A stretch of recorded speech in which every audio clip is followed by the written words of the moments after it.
Hello students, welcome to Hello Talk classes, one step ahead for learning, where we help you to achieve your goals. Students, in this video we will discuss the chemical properties of ethers. जैसे कि आप जानते हैं जो हमारा chapter चल रहा है अल्कोहल्स और फिनोल्स और ईथर, उसमें हम अल्कोहल्स और फिनोल्स टॉपिक को हम ऑलरेडी डिस्कस कर चुके हैं। जो अब हम टॉपिक डिस्कस कर रहे हैं वो ईथर्स है और ईथर में आज हम डिस्कस करेंगे उसकी केमिकल प्रॉपर्टीज को। Okay, so let's start. The first chemical property we will discuss is reaction with atmospheric oxygen.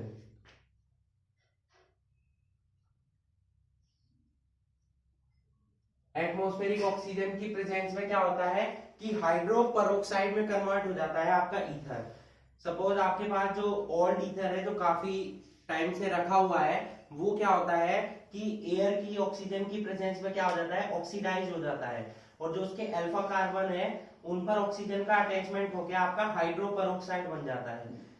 क्योंकि ये हाईली इनफ्लेमेबल होता है, इसीलिए जो ओल्ड सैंपल है ईथर का उसे हमें काफी अच्छे से हैंडल करके रखना होता है, otherwise it will explode. Okay, तो क्या होता है, रिएक्शन क्या होगी उसमें, जो हमारा सपोज हम ले लेते हैं डाई इथाइल ईथर जो कि मोस्टली यूज होता है। ये हमारा डाई इथाइल ईथर है, ये एयर की प्रेजेंस में क्या है, ऑक्सीजन से रिएक्शन कर लेता है। जो ये अल्फा कार्बन है हमारे दोनों, क्योंकि ग्रुप से जो नेक्स्ट कार्बन होगा वो अल्फा कार्बन होगा, तो इन पर अटैचमेंट हो जाता है ऑक्सीजन का, चाहे वो इस पोजीशन पर हो चाहे इस पोजीशन पर हो। CH3 CH2O, यहां पर क्या होगा कि दोनों हाइड्रोजन के साथ ऑक्सीजन क्या हो जाता है, अटैच हो जाती है। ये हमारा बन जाता है क्या, अल्फा डाई इथाइल हाइड्रो पर ऑक्साइड ईथर। ठीक है, तो इस तरीके से कन्वर्ट हो जाता है हमारा हाइड्रो पर ऑक्साइड ईथर में। ठीक है, या इसका नेम लिख सकते हैं हम अल्फा हाइड्रो पर oxide of di ethyl ether. ठीक है, ऐसे भी नोट कर सकते हैं। तो इस तरीके से कन्वर्ट हो जाता है हमारा हाइड्रो पर ऑक्साइड में। So it is difficult to handle old samples of ether because it is highly inflammable and it may explode in air. ठीक है, तो फर्स्ट हमारी यहाँ पर रिएक्शन कंप्लीट होती है। सेकंड रिएक्शन जो हम इंपॉर्टेंट लेने वाले हैं वो लेने वाले हैं reaction with chlorine. Reaction with chlorine या क्लोरीनेशन। ठीक है, तो क्लोरीन से रिएक्शन जो है हमारी ईथर्स की दो टाइप से हो सकती है। नंबर 1 जब वो डार्क हो, या नंबर 2 जब वो सनलाइट की प्रेजेंस में हो या किसी भी लाइट की प्रेजेंस में हो। तो अब्सेंस ऑफ लाइट और presence of light, in absence of light में क्या होगा, अब्सेंस ऑफ लाइट में केवल आपका जो एक्टिवेटेड अल्फा हाइड्रोजन्स होंगे वो डिस्प्लेस होंगे, किसकी हेल्प से, क्लोरीन की हेल्प से। ठीक है, तो फॉर एग्जांपल हमने यहां पर ले लिया डाई इथाइल ईथर और इसका हम क्लोरीनेशन करा रहे हैं। ठीक है, अब्सेंस ऑफ लाइट यानी कि डार्क में। तो यहां से क्या होगा कि यहां हम ये जो अल्फा हाइड्रोजन्स है ये डिस्प्लेस होंगे one by one. For example यहां हम 2Cl2 ले लेते हैं, तो एक एक हाइड्रोजन आपका डिस्प्लेस हो जाएगा। क्या आ जाएगा यहाँ पर, CH3 CH के साथ क्या जुड़ जाएगा, Cl। सिमिलरली यहाँ पर CH के साथ Cl और CH3 प्लस दो हाइड्रोजन रिप्लेस हुए हैं, रिमेनिंग दो क्लोरीन है हमारे पास, तो वो क्या बन जाएगा हमारा HCl। ये जो फॉर्मूला बनाया हमारा, ये क्या बनाया, देखो दोनों पर अल्फा अल्फा पर क्या है, क्लोरो, तो alpha alpha dash die chloro di ethyl ether. ठीक है, दोनों पर क्लोरीन जुड़ा है तो डाई क्लोरो हो गया और डाई इथाइल ईथर ही हमारा ऑलरेडी था ही। ठीक है, सेकंड अगर हम प्रेजेंस ऑफ लाइट लेते हैं, इन प्रेजेंस ऑफ लाइट, तो लाइट की प्रेजेंस में क्या होगा कि जितने भी आपके हाइड्रोजन्स होंगे सभी आपके क्या हो जाएंगे, डिस्प्लेस हो जाएंगे क्लोरीन की हेल्प से। अब देखिए यहाँ कितने हाइड्रोजन है, 10, तो 20 हमें कितने लेने होंगे, 10 मॉलिक्यूल्स लेने होंगे क्लोरीन के। ठीक है, ये हमारा लाइट की प्रेजेंस में होगा, तो वन बाय वन सभी डिस्प्लेस हो जाएंगे। क्या आ जाएगा आपका हाइड्रोजन की जगह सब जगह क्लोरीन आ जाएगा, CCl3, CCl2, CCl2, CCl3 और प्लस जो हाइड्रोजन डिस्प्लेस हुए हैं उनसे क्या बन जाएगा हमारा HCl। तो हर हाइड्रोजन की जगह क्लोरीन आया, इसका नेम हो गया हमारा पर क्लोरो। पर मीन सभी की जगह डिस्प्लेसमेंट हुआ है ईच, पर का मतलब होता है ईच, पर क्लोरो डाई इथाइल ईथर। ठीक है, इस तरीके से क्लोरीन से हमारे अलग अलग कंपाउंड्स मिल सकते हैं। Okay,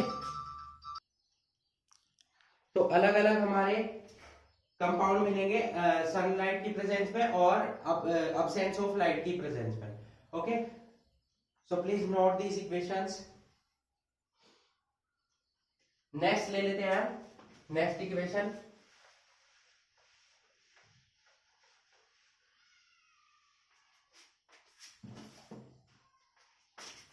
third, reaction with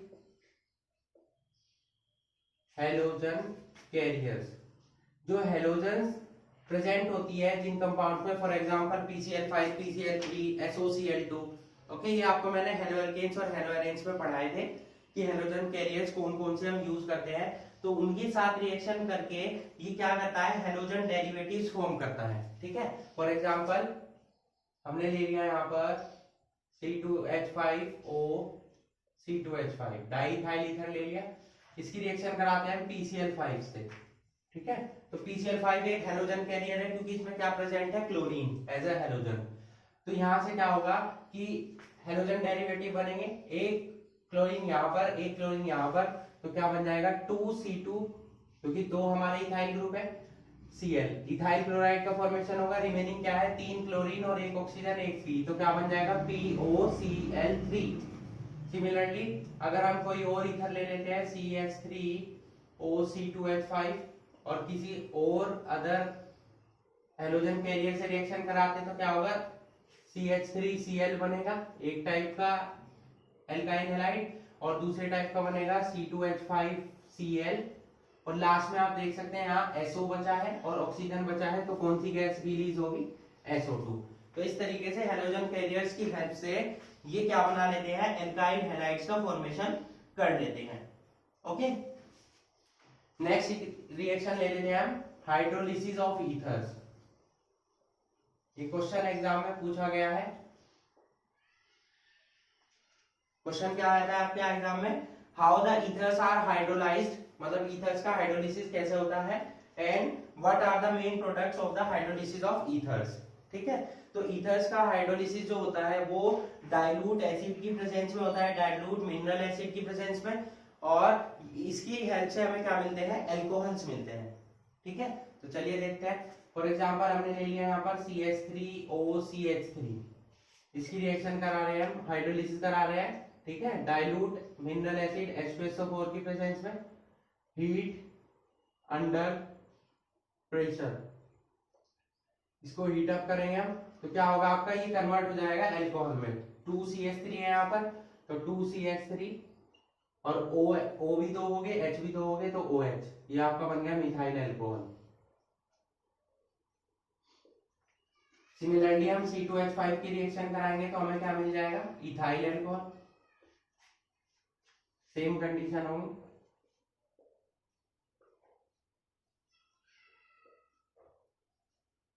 okay, और अगर यहाँ पर आप मिक्स्ड ईथर यूज करेंगे तो अलग अलग आपको क्या मिल जाएंगे, एल्कोहल्स मिल जाएंगे। इस तरीके से on hydrolysis of ethers we get alcohols. Okay, so please note these equations. Next चलते हैं हम नेक्स्ट इंपॉर्टेंट रिएक्शन पर जो एग्जाम में आ चुकी है आपके, reaction with concentrated acids.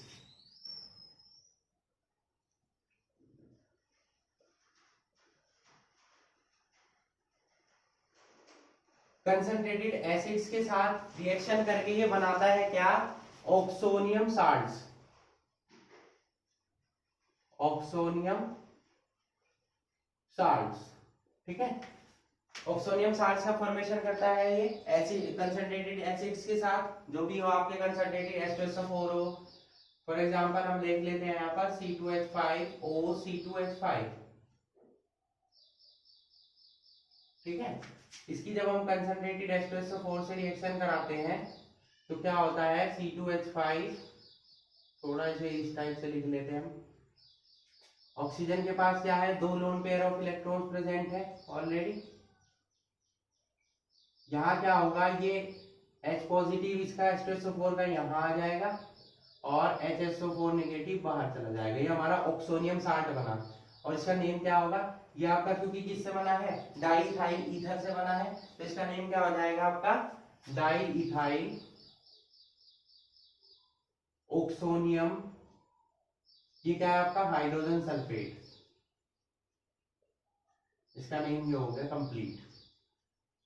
Okay, ये ऑक्सोनियम 60 है। इसी तरह से ये बना सकता है HCl के साथ भी, देख सकते हैं हम इसी रिएक्शन को, C2H5 OC2H5 कंसंट्रेटेड HCl के साथ रिएक्शन होगी, तो सेम वही C2H5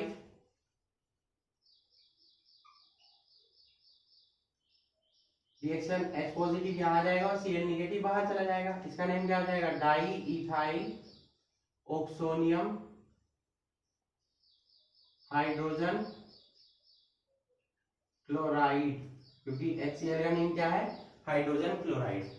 यही आपके ईथर्स जो हमारे लुईस एसिड्स होते हैं BF3 AlCl3, उनके साथ रिएक्शन करके कॉम्प्लेक्सेस का भी फॉर्मेशन कर लेते हैं और उन कॉम्प्लेक्सेस को हम क्या बोलते हैं, ईथरेट बोलते हैं। फॉर एग्जांपल हम एक एग्जांपल ले लेते हैं C2H5 OC2H5, इसकी रिएक्शन कराते हैं हम एक लुईस एसिड से, BF3 ले लीजिए AlCl3 ले लीजिए, तो क्या बनेगा आपका, कॉम्प्लेक्स कंपाउंड्स का फॉर्मेशन होता है इस टाइप से, और इसका नेम क्या है हमारा, ईथरेट। क्या बोलते हैं हम इन्हें, ईथरेट। ये यही आपका ईथर एल्काइल मैग्नीशियम हैलाइड यानी कि ग्रिग्नार्ड रिएजेंट से भी रिएक्शन कर सकता है, क्योंकि इसमें इजीली डिसॉल्व हो जाता है। डिसॉल्व होने के बाद ये कॉम्प्लेक्स का फॉर्मेशन करता है। कैसे करता है देखेंगे हम।